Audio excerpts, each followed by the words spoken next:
L'élève devait construire sans savoir.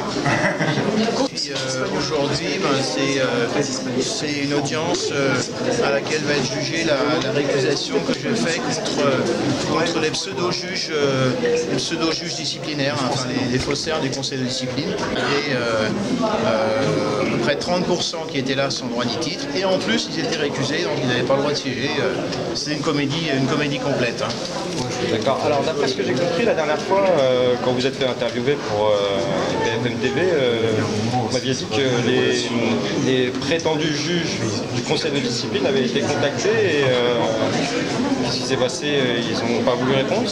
Apparemment, les journalistes donc, de BFM TV m'ont indiqué qu'ils avaient souhaité leur donner la parole pour avoir un son de cloche contradictoire en quelque sorte, mais qu'aucun d'entre eux n'avait voulu s'exprimer. Parce que bon, ils sont dans une situation, ils ont été démasqués dans leur forfaiture, voilà, c'est tout. Ce que j'ai fait le 7 mai, je les ai empêchés de commettre un crime, parce qu'ils s'étaient réunis pour fabriquer un faux jugement. Donc je les ai empêchés de fabriquer un faux jugement.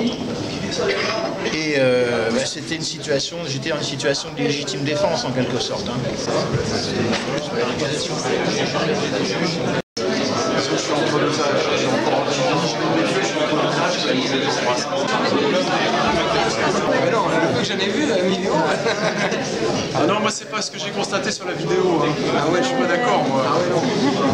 Ah, il y a des écritures. Il y a des écritures, mais je suis écrivain, je suis quelqu'un d'important, je vous certifie. Moi j'ai vu la vidéo, je vais admirer ce que vous avez fait. Ah ouais, j'ai trouvé exceptionnel. Exceptionnel. Du XXe siècle. Quand vous avez piqué, là j'ai eu un peu peur pour vous, quand vous avez piqué, je dis, là c'est peut-être une connerie. Là. Extraordinaire. Extraordinaire. Ouais, formidable. Et on est là. Je l'ai mis direct sur Facebook. Transféré à tous mes amis, ils étaient... Réunis là-haut. Ils sont partis voir ce qu'il faut faire, s'ils vont trouver un autre juge. Oh là là, il rame. Il rame un peu quoi. Ce qui me donne, c'est la copie du dossier pour qu'on puisse aller déposer plainte contre ces faussaires. C'est ça. L'avocat général qui est chargé de requérir la loi explique que tout va bien. J'ai aucun motif de cassation. J'ai aucun motif de récusation plutôt. Ah non, mais on ne peut pas leur expliquer, sinon c'est déjà fait d'avance. Déjà, il y a votre confrère ou ami, je ne sais pas, qui a dit qu'il s'est relevé de la Cour européenne déjà, ce qui s'est passé. Que le public n'ait pas pu rentrer, déjà, il a contesté.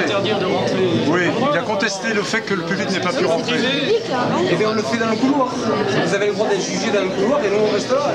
Il n'y a qu'à aller les chercher, Déjà, nous, on peut vous offrir un témoignage comme quoi ils nous ont empêchés de rentrer. Donc à ce moment-là, l'audience qu'il y a aujourd'hui n'est pas publique. Donc ça viole la Convention européenne. Et à ce moment-là, vous cassez le jugement qu'il y a eu aujourd'hui avec ça. Et on peut même s'adresser à l'audience. C'est ce qu'il nous a dit.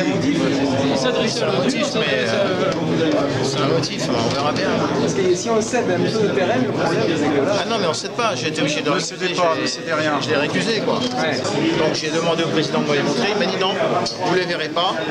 Et ensuite, le procureur général de la Cour d'appel de Paris a fait également des écritures pour expliquer que les motifs de récusation ne sont pas valables. Et ces écritures sont dans la procédure. J'ai demandé à les voir pour en prendre connaissance et éventuellement y répondre. Et non, c'est pareil, j'ai pas le droit de les consulter. Donc on est en quelque sorte, on est considéré comme des sous-hommes ici, devant la Cour d'appel de Paris. Voilà, on paye des impôts plein pot pour comparaître devant les juridictions. Et quand on arrive ici, on est considéré comme des sous-hommes. On n'a même pas le droit de voir les pièces de la procédure. Bon, je l'ai récusé immédiatement. Hein.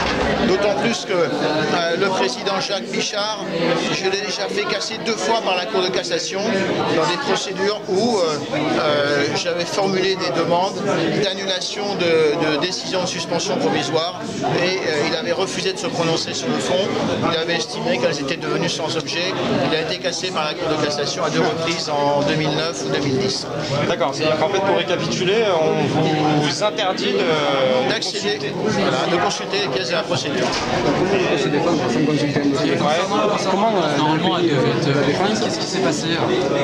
Ils prétendent que c'est une audience en chambre du conseil, etc. Voilà, parce qu'ils n'ont pas envie d'avoir du public. Ils n'ont pas envie de voir les gens voir leur comportement et voir refuser la communication des pièces de la procédure. On peut se défendre sans avoir accès à toutes les pièces du dossier en France? Apparemment non, mais ici oui, hein, c'est une espèce de section spéciale, quoi. Manifeste que l'article 6 de la Convention européenne des droits de l'homme est violé puisqu'elle garantit un procès équitable, un procès contradictoire et la publicité des débats, c'est tout. Je ne peux que me répéter, c'est triste à dire, mais bon, quand on s'assoit sur des dispositions sur un article comme celui-là, ça veut dire qu'en tant que magistrat, ou bien on est ignorant du droit, mais vous savez bien, si nous ne sommes pas censés ignorer la loi, a fortiori, les magistrats devraient connaître la loi.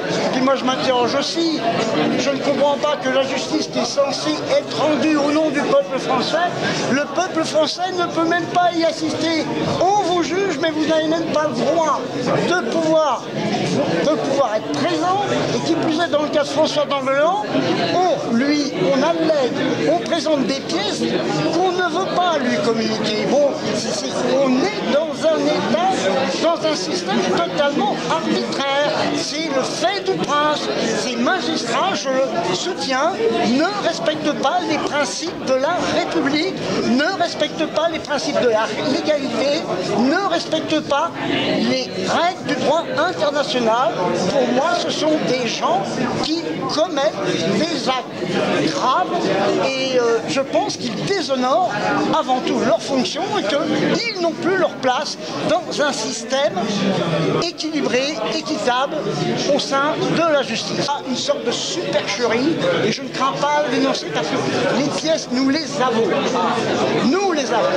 La note d'audience signée du greffier et du président fait foi. Les PV de police font foi.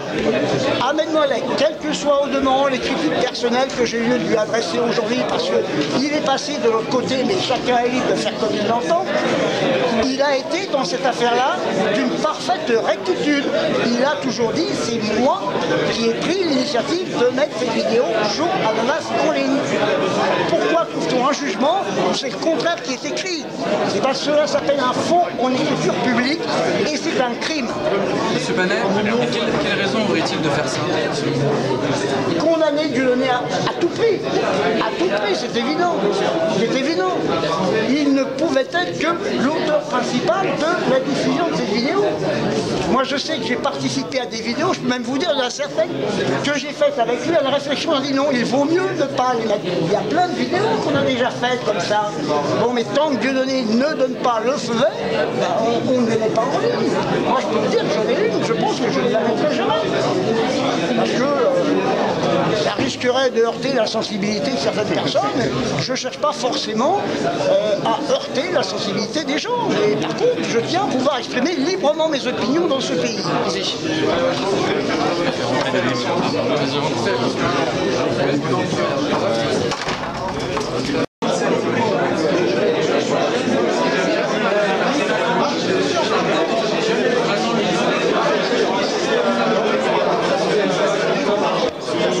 La décision sera prise le 4 mai 2020, le 4 juin 2014.